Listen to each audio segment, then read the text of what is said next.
السلام علیکم ناظرین کرام، شروع کرتی ہوں اللہ تعالیٰ کے بابرکت نام سے جو بڑا مہربان اور نہایت رحم والا ہے۔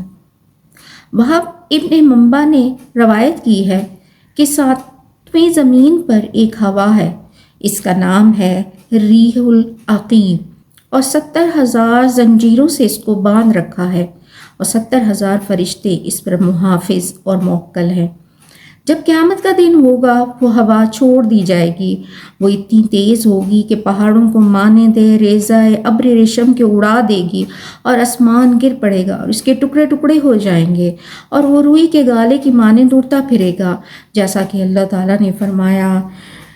پھر جب پھونکیں گے نرسنگے میں ایک پھونک، اور اٹھائی جائے گی زمین اور پہاڑ پٹکے جاویں گے ایک چوٹ سے، اس دن ہو پڑنے والی، اور پھٹ جاوے گا آسمان، پھر اس دن وہ سست ہوگا۔ حکم ہوا کہ اے فرشتوں، وہ ہوا قوم عاد پر کچھ دیر کے واسطے چھوڑ دو۔ تب انہوں نے عرض کیا، اے جبار عالم، کس قدر چھوڑیں؟ حکم ہوا کہ گائے کی ناک کے نتنے کے انداز سے چھوڑ دو۔ انہوں نے پھر عرض کی کہ یا رب العالمین، اس مقدار سے تو سارا عالم ہی برباد ہو جائے گا۔